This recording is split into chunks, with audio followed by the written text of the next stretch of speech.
Mesdames, Messieurs, peuple congolais, je vais ici vous tirer 10 leçons à retenir de notre comportement en tant que Congolais vis-à-vis du dictateur Denis Sassou Nguesso. Et pourquoi? Parce que l'ignorance est la pire des souffrances. Oui. Et pourquoi? Parce que pour la vie, c'est comme la bicyclette. Pour garder l'équilibre, il faut avancer. Il faut apprendre, tirer les leçons du passé. On est là dans le bilan de ce qui n'a pas marché. Depuis déjà les Sassou Nguesso 2 et 3, déjà depuis 1997 à nos jours. Donc il y a eu beaucoup d'erreurs. Est-ce que c'était que du côté de Sassou Nguesso? Non. Je vous dis que dans 99% des cas, c'est d'abord nous, peuple congolais, au niveau civil, politique et militaire. En 2016, on croyait que la solution de Sassou Nguesso dégage était politique. Et là, on se rend compte que le président élu s'est retrouvé dans un piège, à prison, sans que ni le peuple au niveau civil, politique et militaire puisse réagir. Avec ce peuple, on s'est dit qu'on est en danger. Et d'ailleurs, pour le dictateur lui-même, imaginez ce qu'il est en train de faire aux autres là. Et quand il ne sera plus là, mais tous ces siens, les proches et à clan autres, ça va être l'enfer. Et donc pourquoi? Parce que c'est les 10 leçons que je vais vous tirer ici pour éveiller les consciences. Eh bien oui. Parce que l'ignorance est la pire des souffrances. Et donc si vous êtes éclairé, vous pouvez avoir une petite part de philosophie, de réflexion. Mais il ne s'agit pas ici de donner des outils de pouvoir à des poutistes, parce qu'au Congo, il n'y aura pas de démocratie. C'est un peuple susceptible ou prédisposé à la soumission. Donc, par conséquent, ce peuple de Congolais sera toujours victime des poutistes. Parce qu'on ne fait pas la démocratie dans... oui, pour faire une démocratie, il faut un peuple. Et c'est ce que je vais vous démontrer tout à l'heure. Mesdames, Messieurs, pour commencer, je dis que les Congolais que j'en parle, c'est tout justement les civils, politiciens et militaires. C'est eux, le peuple. C'est eux qui forment la composante du peuple. Mesdames, Messieurs, peuple congolais, 10 leçons à tirer de nous, peuple congolais. Et pourquoi faire? C'est pour ceux ou celles qui, à un moment ou l'autre, pourraient être à la place de Sassou, c'est-à-dire à la place de l'État, à la tête de l'État congolais. Sassou est arrivé là par effraction, donc il est encore là, et certainement il va partir, il doit partir, parce que bon, toute chose a un début et une fin. Donc il va partir. Il est passé là, c'est la parenthèse de l'histoire. Mais problème, quelle leçon à tirer de notre comportement vis-à-vis du dictateur? Ce dictateur qui est en train de noyer ce pays, le ruiner, le détruire, et tout le monde au niveau civil, politique et militaire sont là en train de constater. Qu'est-ce qui se passe avec ce peuple? C'est ça les leçons à tirer. Mesdames, Messieurs, le dictateur Sassou Nguesso reste et restera dans la mémoire collective comme la référence politique au Congo. Et quelle référence? Il s'agit bien sûr de la référence politique à caractère liberticide, antidémocratique, antisocial, criminogène et voire d'appropriation et d'abus de l'État comme son bien personnel. Et qu'est-ce que ça peut faire? Mesdames, Messieurs, nous pourrons donc relativiser cette référence en puissance, à l'échelle de puissance. Par exemple, on dit, on va faire l'échelle, là c'est le niveau 0, plus on monte en puissance, donc on dit Sassou Nguesso puissance 1, Sassou Nguesso puissance 2, Sassou Nguesso puissance 10, puissance 100. Donc, si vous êtes à puissance 10 déjà, donc vous êtes plus virulent que Sassou Nguesso. Donc, antisocial, anticrimogène, capital. Donc, au Congo, on ne sait pas ce que les uns et les autres ont dans leur tête. On est au cœur de la psychanalyse, de la psychologie, des règlements de compte et des contentieux historiques. On ne sait pas celui qui viendra dans 5, 10, 15 ou 20 ans, avec ce passé de sa famille qui a été détruit par Sassou. Donc la référence là, donc le niveau 0, c'est Sassou qui sera égal à Sassou, ou plus ou moins. Mais quand on descend moins 1, moins 2, moins 4, moins 5, moins 10, là on peut avoir un Sassou Nguesso qui sera, pas Sassou Nguesso, c'est quelqu'un de doux, de civilisé. Mais comme il faut y avoir notre état d'esprit par rapport à cette histoire. Je vous dis que nous sommes là pour écrire l'histoire. Bon, donc, ce qui viendra, on peut dire oui, ben, on aura un homme providentiel ou les institutions providentielles, mais il y aura toujours cette psychanalyse, ce qui est dans la tête des gens et des autres. Qu'est-ce qu'il a subi comme émotion, comme choc, comme traumatisme, quelle humiliation, quel drame, et ça soit fait pendant là. Donc la référence est là. Donc Sassou Nguesso, puissance 10 ou puissance moins 10. Donc nous allons établir ça, ça sera la référence. À chaque fois, par exemple, ici en Occident, quand on dit, bon ben, même Mike Tyson devient la référence. C'est-à-dire, quand quelqu'un recevra un coup, on dit qu'il a reçu 2 fois le coup de Mike Tyson. Même on parle d'Hiroshima. On dit 10 fois la bombe d'Hiroshima. Hiroshima reste pour la bombe atomique là, de août 1945 là, devient la référence. 10 fois Hiroshima, 100 fois Hiroshima, en mégatonnes de puissance. Bon, et là, Mike Tyson, pareil. Donc nous avions cette échelle, comme l'échelle des Richter sur les tremblements de terre, il y a l'échelle. Donc Sassou Nguesso rentre dans cette échelle-là. Donc on connaît tout ce que Sassou Nguesso a à faire. Et donc celui qui vient, on va dire, ah, Sassou plus ou moins. Donc, vous voyez déjà ça, c'est ce qu'on appelle la relativité en mathématiques. Donc nous partons de la valeur absolue, ou de la référence absolue, qui est Sassou Nguesso. Maintenant, on essaie un peu de relativiser. Sassou puissance 10 ou 100 autres. Donc nous allons vivre ça. Donc continuez à écrire pour établir à la fin de la chute de Sassou Nguesso, établir cette règle et qui sera au Congo-Brazzaville comme la référence politique. En tenant compte que si on descend moins, voilà, donc jusqu'à trouver d'autres références. Mesdames, Messieurs, ceci dit, bon, il faut dire que il y a des leçons à tirer. La première leçon à tirer des Congolais vis-à-vis du dictateur Denis Sassou Nguesso est la suivante. Je dis en proportion. En proportion. Si on prend sur 10 Congolais, je dirais que 7 ne sont pas libres. 7 ne sont pas libres. Sur 10 Congolais, 7 ne sont pas libres. Parce que vous savez que la liberté est la première fondamentale des droits de l'homme et des citoyens, même des peuples. La liberté est d'abord dans la tête. Quelqu'un qui est libre est déjà dans la tête. Il dit non, non, non, c'est pas possible, je ne me laisse pas faire et il va jusqu'au bout. Il y a des gens courageux comme ça, ils sont non, non, non, c'est pas possible. La liberté, c'est aussi dans le sang. Il y a des peuples, par exemple ici, par exemple on dit les Arabes, ils ne se laissent pas faire. Et même les Européens, quand vous voyez comment ils disent non, non, on lâche rien. On dit que c'est leurs droits, les droits fondamentaux, les droits sociaux, tout ce qui touche leur dignité, leur liberté, ils ne lâcheront rien.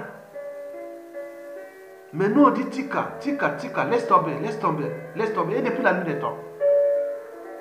Est-ce qu'on croit, il a quoi comme pouvoir pour me rendre esclave de lui? Donc, ça devient un souci. Mesdames et messieurs, vous savez que la somme des libertés individuelles fait la liberté d'un peuple. Plus vous avez en proportion des gens qui ne sont pas libres dans leur tête, parce que si vous n'êtes pas libre dans votre tête, vous ne serez jamais libre.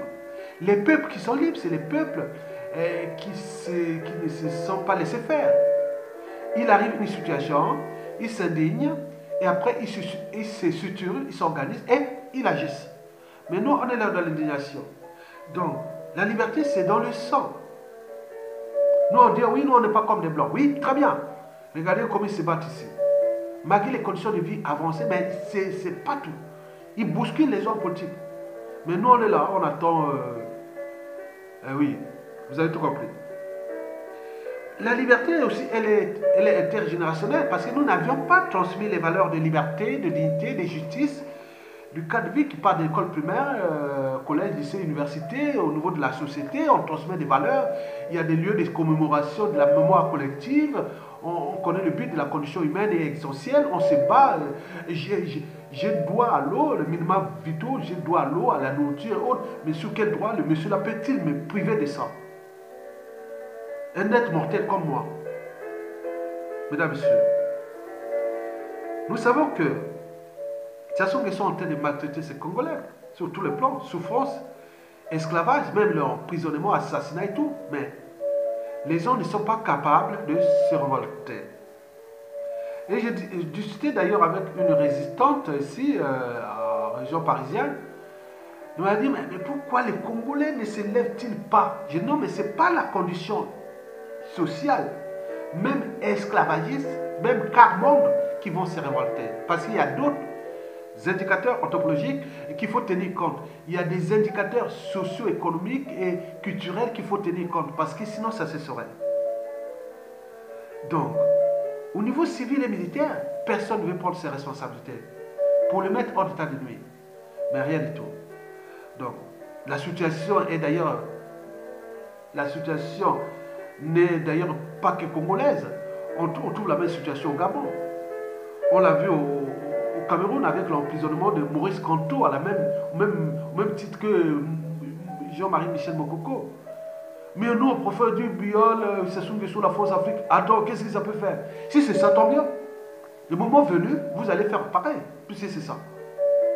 Mesdames et messieurs, la deuxième leçon à tirer des Congolais vis-à-vis des dictateurs de Sassou Nguesso, il faut dire que nous sommes des Bantous. Les Bantous, à la différence des peuples de buffles, nous sommes des peuples de moutons, des peuples plus ou moins intelligents, peu structurés, moins organisés, et puis encore, nous ne sommes pas courageux. Nous sommes des lâches heureux, des naïfs peureux heureux. Bien sûr que les émotions sont au-dessus de la raison. Comparé au peuple de buffles, quand vous voyez dans les situations d'attaque où les lions ou autres attaquent les buffles, ils se structurent et ils attaquent. Il y a la case des deux côtés, mais nous on dit bon mais à qui les tours? Et là on peut les capter un à un. Sassou en train de capter un à un. Et demain quand ils vont partir, quand Sassou va chuter, on va prendre les gardes de Sassou qui sont un à un. On les capte un à un et personne ne réagit. Et c'est pareil. Donc ça ne va pas changer comme ça. Mesdames et messieurs,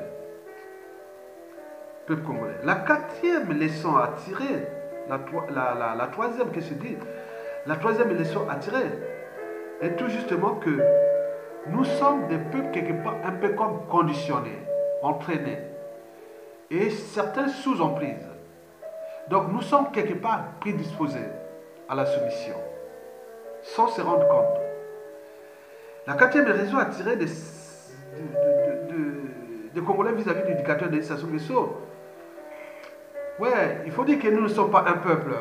Nous sommes une mosaïque de tribus, oui, chacun avec ses intérêts particuliers et partisans. Donc, on délègue tout notre pouvoir à un individu qui représente la tribu. Même s'il est mauvais, autre, même si la tribu a transmis des valeurs qui ne sont pas des libertés ou des dignités, c'est le garde de la tribu, point barre. Et depuis là qu'on nous a mis en esclavage, passons par le colonialisme, aujourd'hui le néocolonialisme qui est entretenu par nous-mêmes, ça n'a pas changé. Donc nous n'avions pas le son de la collectivité.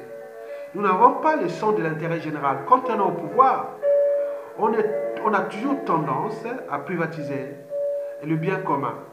Regardez, depuis 1960 à nos jours, c'est récurrent.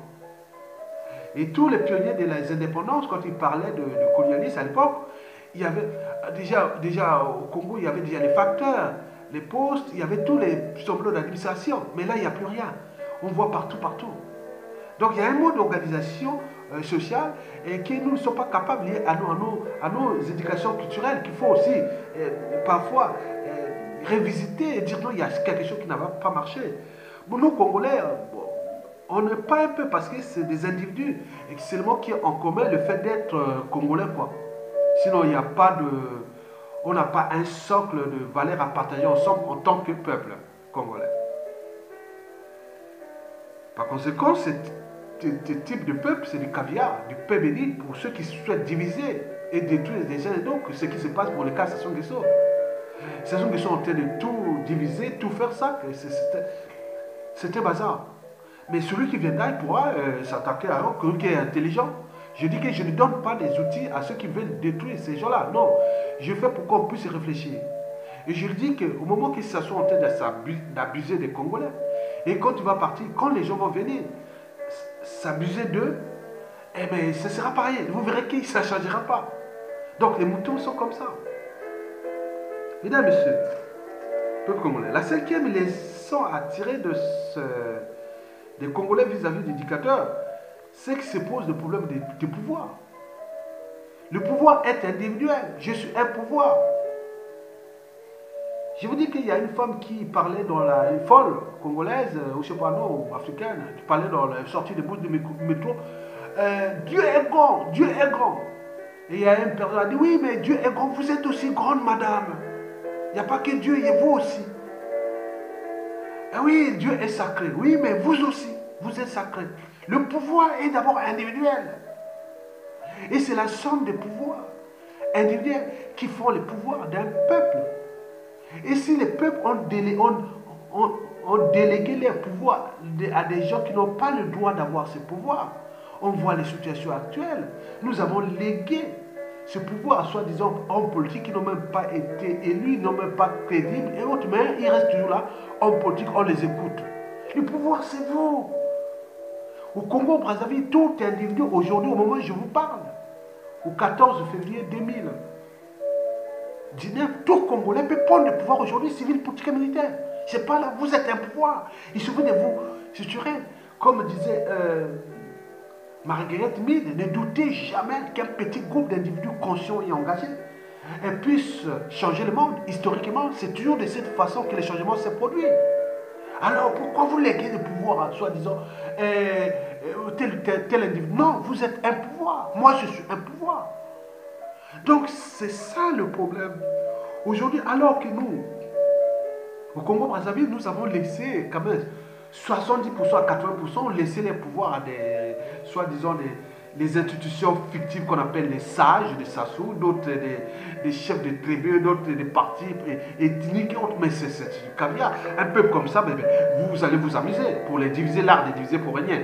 Comme en politique, il n'y a jamais d'amis permanents ni d'ennemis permanents, il n'y a que des intérêts permanents. Donc vous utilisez ces gens-là dans le cadre, mais le cas de ce qui s'est passé au Congo-Brazzaville, l'immobilisation, le statu quo politique aujourd'hui. Si vous contrôlez une grande partie des tribus, une majorité compacte, ethnique compacte, et vous pouvez tout bloquer le Congo. Parce qu'au lieu d'aller manifester et prendre le pouvoir, ils se disent, ah oui, on attend. Attendez, l'autre est en train de vous détruire et vous êtes là en train de souffrir. Mesdames, Messieurs, la sixième leçon qu'il faut retenir, il faut dire que nous sommes au Congo, comme dans toute l'Afrique noire, les champions du bouc émissaire. Et d'abord, individuel, oui, souvent il y a un problème de jalousie. Elle est presque maladive en Afrique. Dès qu'il y a quelqu'un qui est plus intelligent, autre, au lieu de multiplier, d'additionner les talents, nous sommes là pour diviser et soustraire les talents. Et surtout quand on parle, la jalousie commence à monter. Il y a des gens, non, je fouille. Je vais rester peut-être du côté des Blancs, ou autre, là on va me valoriser. Alors que là ça commence à monter. Et quand il y a des valorisés chez les Blancs, ah oui, il est le premier Congolais à voir ça. Il est le premier Congolais. Mais là-bas il n'était pas premier, il était chez vous. Arrêtez. Donc nous sommes la culture des boucs émissaires et de la Sisana. Et donc, souvent les tribus, c'est les tribus internes qui est fautif, voilà. Mais si c'est eux qui sont fautifs, mais pourquoi votre tribu ne prend-il pas les responsabilités aussi? Puisque ce n'est plus le problème des nations, c'est non le problème des tribus. Ça devient un souci. Ajoutons le cas de la France-Afrique, c'est un cas d'école. Non, on préfère France-Afrique. Mais là, il se gonfle, la France-Afrique se gonfle. Mais parce que Sassou est au pays, il récolte les civils, politiques et militaires. Il est à tout instant, on peut le mettre hors de statut. Mais qu'est-ce que la France, il y a tout au Congo, moi je ne vois pas tout autour de Sassou, il n'y a que des blancs. Je vois partout, dans tout le pays, il n'y a que des blancs. Tout venir de France qui. Ah non, il y a un souci. Donc évitons cette culture de bouc émissaire et de la Sistana. Et je vous dis d'ailleurs que dans cette culture de bouc émissaire, Vous pouvez tout utiliser ces gens-là pour diviser ces gens-là et asseoir votre tyrannie ou autre comme vous voulez. C'est du caviar. J'ai remarqué ça. C'est des réflexions. Je suis, comment on appelle, je suis un grand esprit parce que je propage les idées, les réflexions par rapport à la situation. Qu'est-ce qui ne va pas? Parce que déjà au XVIIIe siècle, Jean-Jacques Rousseau avait dit que ce sont les idées qui mènent le monde. Par conséquent, pour construire un monde meilleur, il faut les gens qui pensent, qui réfléchissent, qui disent voilà ce qui n'a pas marché. Je suis en train d'analyser et de décrypter un problème et qui est là, qui est en train de nous déclasser, nous tirer vers le bas. Mais la faute à qui? Toujours les Mboshi, c'est toujours la tribu, c'est toujours les France Afrique et tout compagnie. Attendez, pourquoi les autres ne disent pas qu'en France ici, la faute des Américains, la faute Ah non, attendez. Mesdames et messieurs, la septième leçon a tiré parce que nous n'avions pas encore franchi les barrières, certaines barrières qui sont les barrières, par exemple, de la raison. Emmanuel Kant disait qu'il n'y a rien de plus élevé dans la vie que la raison. Mais nous, on a placé les émotions à la place de la raison. Vous mettez un chef militaire ou un pouvoir à côté avec la musique et autres, là, les gens commencent à venir, donnent l'argent, prennent l'argent et commencent à l'émotion. Mais Dieu, vous voulez cet argent. Où est-ce que vous avez eu cet argent? Est-ce que, voilà, l'émotion est là. On fait la fête, oui, bon, la fête est finie, mais il faut revenir à la raison. Donc, on se prend un pays par les émotions. Faire la fête, tonton, papa Yinja les Sili, papa Yinja les Sili, hein. Donc, non, non, non, c'est pas ça. Ce n'est pas des enfants. Donc, on ne sait pas gérer nos émotions. Donc, la raison est plus importante que les émotions. Savoir gérer ses émotions. Nous ne le savions pas. Parmi les barrières que nous n'avons pas franchies, j'ai remarqué ça ici, même dans la diaspora, la classe intellectuelle et autres, c'est que nous n'avions pas encore franchi les barrières de l'esprit critique. On ne peut pas construire une société sans critique. On parle de critique littéraire, critique gastronomique, critique scientifique et critique. Donc il faut critiquer. La critique aiguise non seulement l'intelligence, mais l'éveil de conscience. Et pour moi, je pense que la conscience de l'individu devait être au-dessus de l'appartenance. Et donc, ce que je définis comme ma liberté de conscience. En mon âme et conscience, et ce que je vois, non, je ne peux pas accepter ça, je ne peux pas tolérer ça, je ne peux pas, non, non, c'est pas possible, c'est mes principes, non, je ne peux pas, je ne peux pas, je peux pas. C'est ça. On vient vous détruire et vous dire, oh, bon, on donne l'argent, ou on crée une émotion, et là, c'est fini. Non, nous n'avons pas franchi ces barrières-là.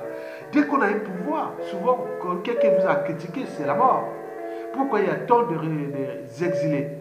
Malgré les appels, venez au pays, venez au pays. Beaucoup sont partis, sont trouvés dans les tombes. D'autres sont déclassés et autres. Donc vous voyez cette culture-là, on n'a pas franchi ça. Et donc, quand vous voyez ici en Occident, quelqu'un qui critique, on écoute, vraiment, il peut arriver des situations, vous voyez, une violence, des critiques. Mais les gens, à partir de là, 2 jours, 1 an, 2 ans après, ils ont conçu ce qu'on a dit à critiquer et voilà, le résultat est là. Mais nous, on dit, oh non, attention, hein, attention, quand tu seras ici, on va te tuer. Oui, c'est ça. Mais continue à tuer, toi-même, peut-être tu vas mourir avant que tu puisses me tuer parce que déjà tes conditions de vie sont déjà exécrables et autres, même avec tes maladies liées à l'alimentation et tout, comme cas de vie, bazardique. Et donc, c'est ton problème là-bas. Donc, vous voyez l'irresponsabilité, non, cette barrière de l'esprit critique et de la conscience. N'oublions pas la transmission des valeurs. Et qui sont celles des valeurs de liberté, et puis de dignité, de justice même électorale, du droit du devoir de mémoire. Parce qu'un peuple qui n'a pas de mémoire collective sera toujours dans la récurrence des mêmes erreurs. On le voit chez nous. N'oublions pas le but de la condition humaine ou voire existentielle. Nous ne savions pas transmettre ces valeurs par la pratique et aussi par l'éducation. L'accès à l'eau potable, à l'énergie, au cadre de vie, l'emploi, la mobilité, conditions de vie, voilà, voilà. Donc tout ce qui vous connaissez, le minimum quand vous venez ici en Occident, ailleurs, dans d'autres pays, on dit ah oui, c'est joli là-bas. Mais parce que ça réfléchit. Les gens ont le sens de l'intérêt général de vivre ensemble, de travailler quelque part. Mais si vous n'êtes là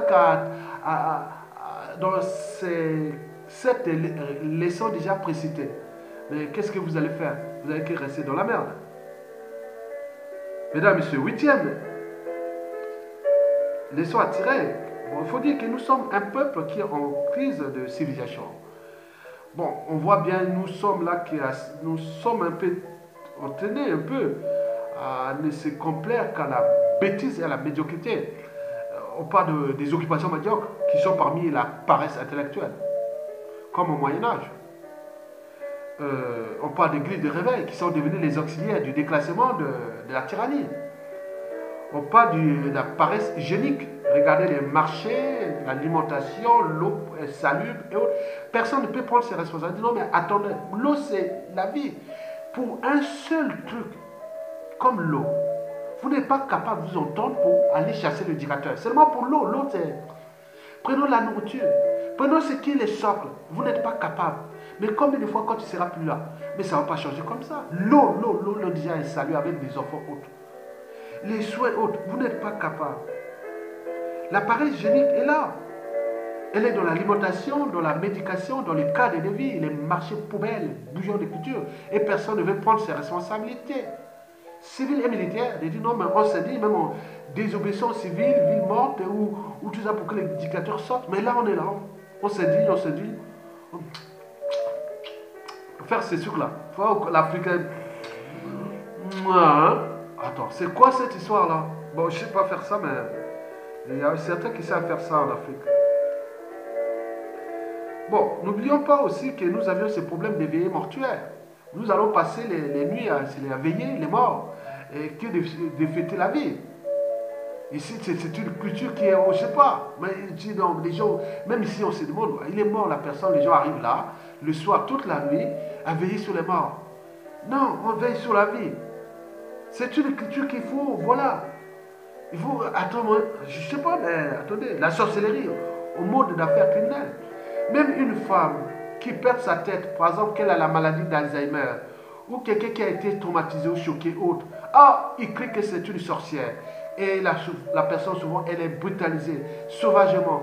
Alors qu'on devait comprendre, est-ce qu'elle est malade, est-ce qu'elle a des problèmes psychiques, est-ce qu'elle a des problèmes psychiatriques, est-ce qu'elle a des problèmes de maladie d'Alzheimer. Il y a beaucoup d'indicateurs sur un individu malade, autre. Nous, ça y est, c'est la sorcellerie. Et voilà, d'ailleurs, un ancien doyen de la faculté de droit et de la sorcellerie de l'université Marie-Wabi l'avait déjà dit en 2014, Placide Boudoudou. Il disait qu'en Afrique, le serment n'a aucune valeur juridique. Ce qui compte, c'est la sorcellerie. La sorcellerie, c'est aussi ça, c'est gris, c'est truc arbitraire qu'on dit, bon. Aujourd'hui, dès que vous êtes surdoué ou que vous êtes bizarre et autres, c'est un sorcier. Et souvent, il y a des sacrifices, il y a l'abandon, il y a beaucoup de choses. Donc, c'est une société qui, aujourd'hui, dans tous ces trucs-là qui montrent que nous sommes à un certain stade de cette histoire de la civilisation. Cela veut dire que les Congolais, les mentalités, habitudes et comportements sont encore Moyen-Âge. C'est-à-dire entre le 9e et le 14e siècle, bien avant la découverte de l'Amérique. Ce n'est pas parce que vous êtes là, mais il faut voir ce que vous êtes dans la tête des gens. En termes de fondamentaux de l'individu et du peuple. Et là, nous sommes au-dessus des fondamentaux de l'individu et du peuple. Par rapport aux 8 leçons précitées. Mesdames et messieurs, la 9e leçon à tirer, c'est que nous sommes comme un peuple prédisposé, ou des Congolais prédisposés à la soumission. Bien sûr, le droit d'aînesse est compte de manière générationnelle. Ça peut faire du point de vue culturel. Mais à un moment donné, quand on est aux affaires, on ne va pas dire mon frère, mon frère, mon frère. Non. Tu es un ministre, DG, autre, on te donne les responsabilités, c'est une fonction. Vous voulez dire, mon frère, laisse tomber mon frère, laisse tomber maman, pour jouer les émotions à la place de la raison. Donc on vous prédispose, on vous conditionne, on vous entraîne à la soumission. Et c'est par ces gestes simples, tonton, maman, papa, grand-père, laisse tomber, c'est pas grave, tiens ça. Prends ce petit cadeau-là comme un enfant. Et là, l'émotion reste, il pleure et c'est gagné. Et les gars à côté, il fait comme ça. Et voilà. S'il a la leçon du détail et de la raison, il va dire c'est du caviar. Donc, nous sommes prédisposés à la soumission. Sachez-vous. Et en tenant compte déjà des leçons que j'ai précitées. Enfin, la 10e et dernière raison, leçon à tirer, il faut dire que avec ce peuple congolais là, c'est un peuple qui est susceptible ou qui peut être la proie des putschistes, point barre. Parce que pour faire une démocratie, pour construire une démocratie, il faut un peuple. C'est-à-dire des gens capables d'avoir un peu le sens des droits et des devoirs aussi. Par exemple, il y a eu hold-up au Congo-Brazzaville sans aucune réaction. Le président élu en prison sans aucune réaction. Le déclassement, la décivilisation, le déshumanisme sans aucune réaction. Et là, avec un peuple comme ça, moi je pense que construire une démocratie, il faut déjà que les gens qui sont là, comme on voit ailleurs, les gens peuvent être dans la rue ou rester chez eux et autres. Donc ça c'est un peuple. Quand vous êtes au pouvoir, vous avez peur. Dites non mais à tout instant, il peut arriver des soucis. Déjà électoral, je serai peut-être plus élu. Et deuxièmement, il peut arriver un individu éliminé, il peut m'assassiner, il peut faire ceci. Il y a plein de choses dans ces peuples-là. Mais là, nous, c'est un peuple qui est là. Tranquille. Mais le problème, c'est que si vous voulez faire une démocratie là, vous ne pouvez pas. Parce que c'est un peuple qui n'est pas prédisposé à la démocratie. Il doit être entraîné, conditionné demain vers la démocratie. Parce que ce peuple-là, quand même, l'a tout renoncé aux fondamentaux des citoyens, même de peuple. Sinon, ça cesserait. Regardez, ça sont en train de noyer là. Le piège qui se referme contre le peuple va certainement se refermer pas toujours contre le peuple. Parce qu'un malin qui viendra après Sassou Nguesso aura tous ces indicateurs-là. C'est des stratégies. Quand vous allez arriver, moi je sais que, bon ben, non, je ne vais pas dire ça parce que ça va donner des idées aux autres qu'on appelle des stratégies de manipulation des masses. Sinon je fais ça, c'est du caviar par rapport à ce qui s'est passé, quoi. Bon, maintenant, le danger que j'allais éveiller la conscience de Sassou. Regardez avec ce peuple-là que vous êtes en train de les détruire. Au lieu d'activer les gènes pour qu'ils puissent avoir le sens de la liberté, dignité, et demain, si vous êtes dans la situation comme le sang, la situation comme le sang des Mokoko, les autres, au Kombi-Salsa, tout le peuple, et à ce moment, on peut vous défendre. Mais là, vous pouvez vous retrouver sur un individu, l'histoire n'est pas encore terminée. Je dis, nous sommes au cœur de la psychanalyse, il y a des Sassou dans la population qui vont surgir d'ici 5, 10, 15, 20 ans, 30 ans, 40 ans, 50 ans. Donc, vous imaginez les dégâts occasionnés. Mesdames et messieurs, peuple congolais. Donc, vous avez tout compris que nous avons tout à prendre de ces études-là pour comprendre qu'aujourd'hui, vous ne pouvez pas prendre les risques d'aller affronter un dictateur quand vous n'avez pas de peuple au niveau civil et militaire. Donc, c'est des situations, c'est des petites officines d'action qui soient soit militaro-politiques et autres. Pour un moment donné, bon, on prend le pouvoir. Et ça dépend de comment vous allez faire là. Donc, la chute de Sassou, qui est déjà inévitable, certainement, il n'y aura pas la démocratie dès que Sassou tombe. Parce que si vous commencez avec la démocratie, directement, vous allez vous retrouver dans la situation de Pascal Lissouba, la situation de 2015 à nos jours, entre les complicités, les critiques et autres. Nous n'imaginons pas que je n'ai pas parlé de ces circuits d'aliénation qui sont liés à des sociétés secrètes comme la franc-maçonnerie, la Rose-Croix, toutes ces formes, on ne connaît pas les codes, les modes de fonctionnement. Et qui aujourd'hui, les gens mélangent ça, et comme se fit la Saint-Barthélemy au Congo, entre les protestants et les cathos, entre Youlou et Massabadeba. Et donc aujourd'hui, il y a la franc-maçonnerie, tout ça, tout est l'aliénation. Donc tout ça mélangé, on ne peut pas construire une démocratie dans ces conditions.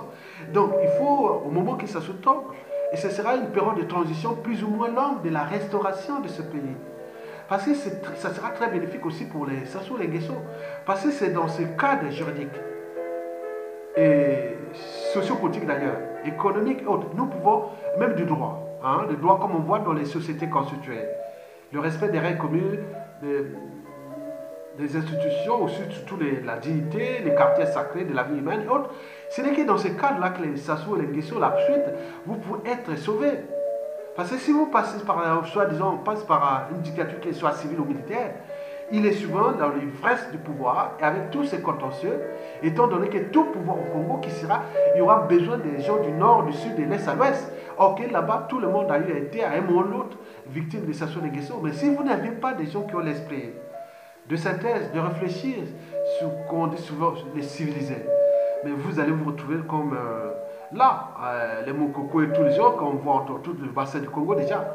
Mais moi, personnellement, s'il n'y a pas de transition politique à la suite de Sassou, qui soit longue ou haute, moi, c'est pas grave. Je mourrai librement, mon âme est consciente que je n'ai ni volé le Congo, je n'ai ni tué les gens, et voilà, j'ai que donné mes idées parce que le Congo m'a donné ce que je suis, et je voulais les rendre. Oui, ce Congo m'a donné ce que je suis venu en Occident. Le Congo m'a donné déjà ce que, oui, même si j'ai quand même livré, j'ai quand même aider le Congo. Hein. J'ai donné en partie ce que j'ai fait. J'ai enseigné au lycée là-bas. J'ai formé des générations de scientifiques. Et même la classe de première là, que j'enseignais au lycée de Chaminade là, c'était une première littéraire.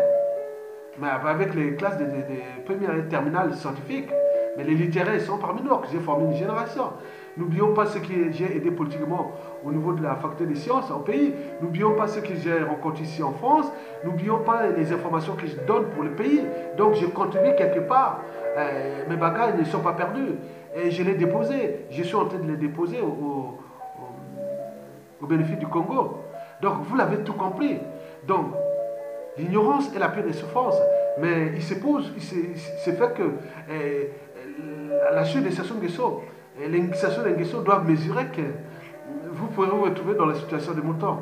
Regardez, même comme les Guinous, hein, regardez les Guinous, hein, les zèbres, avec les lions, quand ils attaquent, ils sont là, ils regardent à qui c'est tout.